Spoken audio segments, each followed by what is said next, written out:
Welcome to the Daily DLP. I'm your host, Ash Thompson, and today I'm going to give you a preview of the Minnesota Vikings offense.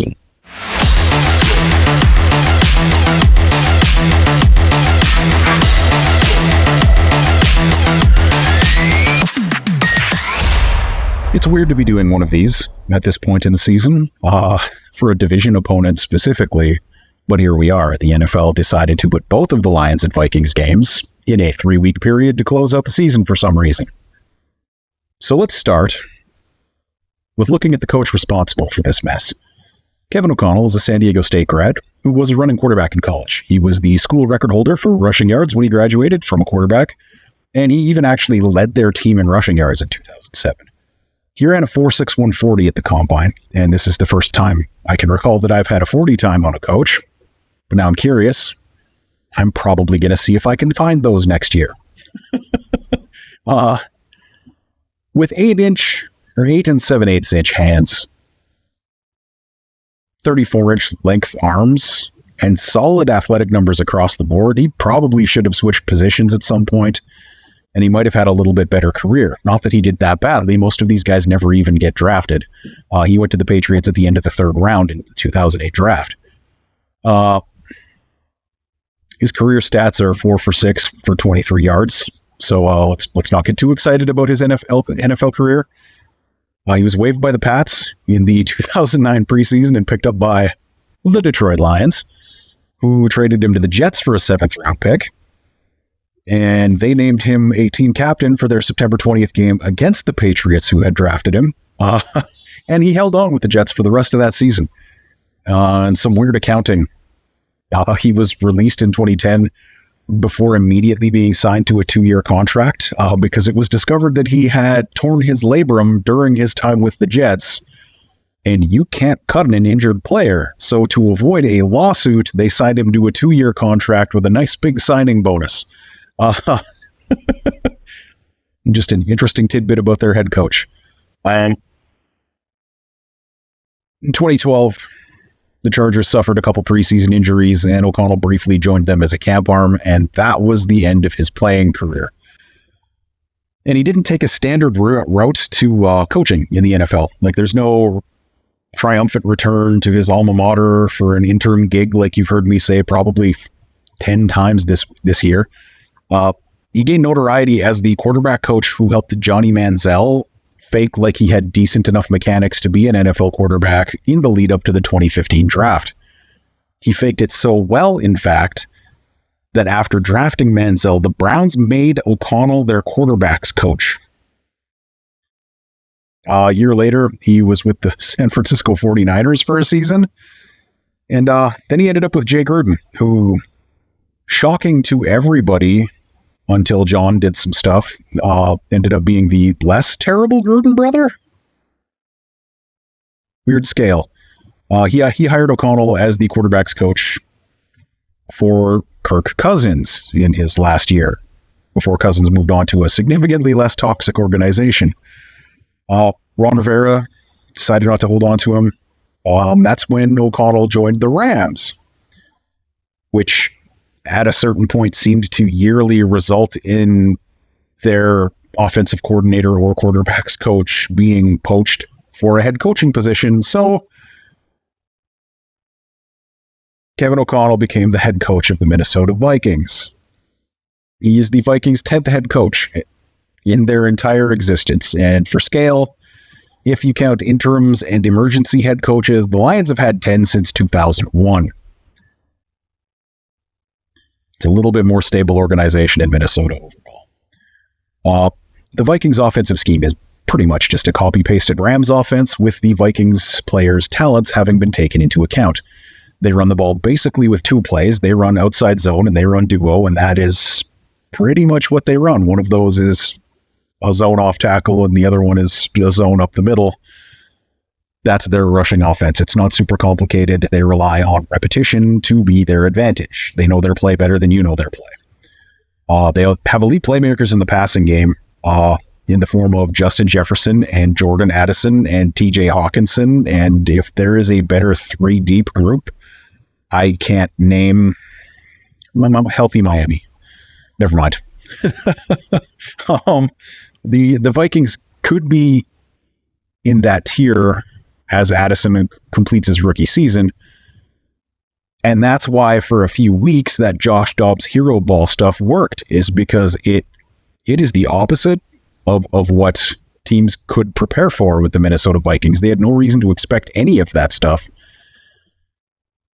And as people got used to it, so did the Vikings' performance with Josh Dobbs at quarterback, because he can't run the offense they actually want to run. Nick Mullins isn't great, but he can run that offense.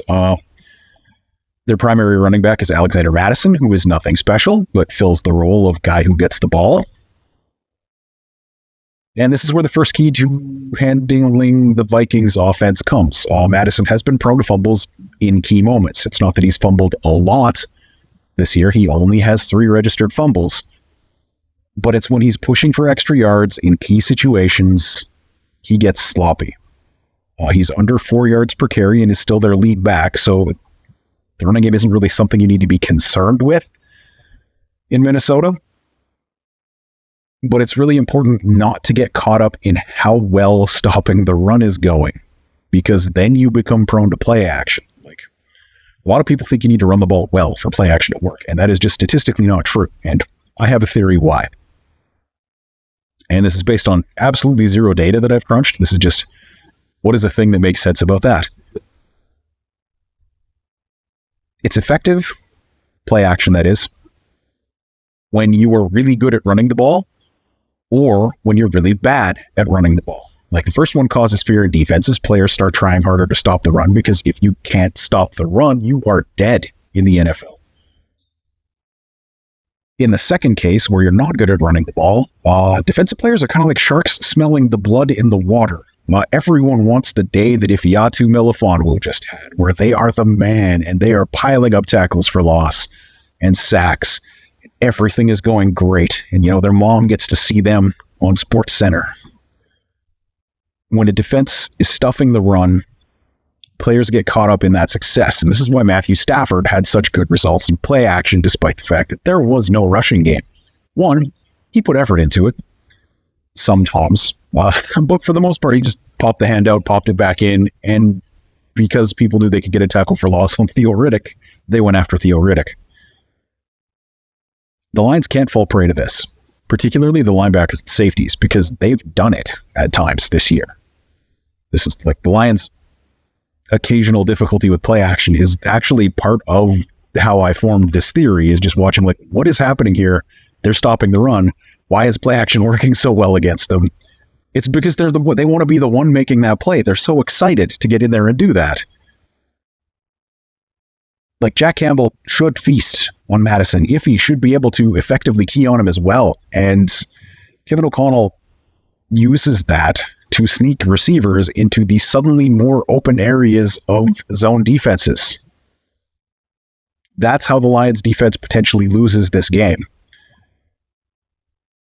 But what about the passing game? Because as I've said, they have some spectacular weapons.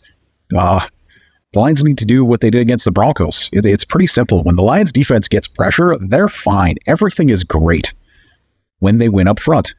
When they can't get pressure, they're terrible. That's not that hard. You can't cover anybody for 8 seconds, and you definitely cannot cover the Minnesota receivers for more than 3. Like, you could argue that's true for pretty much any defense, but the Lions defense goes the way of its pressure more than most because they have to blitz to get that pressure. Specifically, they have to blitz their best coverage linebacker and their defensive backs to get that pressure. It should not be that hard to figure out why that's really bad when those blitzes don't get there. I've often thought this season that the Lions should have a game where they drop 8 guys a ton just to play against their own type on third down. Run like a 3-3 NASCAR with Hutch, Bruce Irvin, and Kaminsky rushing. Iffy, Campbell, and Anzalone as like the second-level linebacker-y type defenders. Maybe throw JRM in instead of Iffy. Put that under a cover 2 shell with CJGJ and Kirby Joseph, with Cam Sutton and whoever gets the nod at the other cornerback spot, basically just mauling Addison and Jefferson at the line. That takes away a lot of what Minnesota does in the passing game. So, I mean, would not shock me If this was the week where the Lions pulled something like that out, I don't usually get like that specific or weird with these, but if they were going to pull something like that out, this is the week, because that adds a whole new wrinkle of stuff that the Cowboys have to get ready for next week, whether the Lions ever do it again or not. And getting that whole train off the rails is also an important thing, but I think it would also just work well against the Vikings. Because the Lions have to either cover well enough that the pressure gets there, or pressure well enough that the coverage holds for long enough. And like this week, Nick Mullins isn't going to punish you with his legs. The Vikings would absolutely have been better off against the Detroit Lions defense with Josh Dobbs in the game, despite his other many deficiencies. But as of the time I'm recording this, it looks like Mullins is the starter. Everything else Dobbs does doesn't really match well with the O'Connell offense, and therein lies the issue. They can either completely change their whole offense for everybody, or they can play with a quarterback that is just 60% of the regular quarterback. The Vikings offense is predictable. Not bad, but they, like I said, run basically 2 run plays, and they rely on their playmakers to make plays in the air, not so much with the scheming open of guys. It's not the new Sean McVay offense. It's the old Sean McVay offense that this team is running. So the final key for the defense, it's basically just prepare. Because the Vikings offense is not particularly creative. The Lions DBs need to know the Vikings playbook so that they are running the routes for those receivers. The Week 18 rematch might not matter at all if the Lions take care of this one. Like, it might not even have seeding issues. So there's no reason this week to not unleash every single thing you have to just lock up the division and then let the Vikings show you their adjustments to what you did this week, because you have to play them again next year, as you're sitting your starters going into the playoffs, watching what Hendon Hooker can do with Jamison Williams in Week 18. Tomorrow I'm going to do the defense. See you then.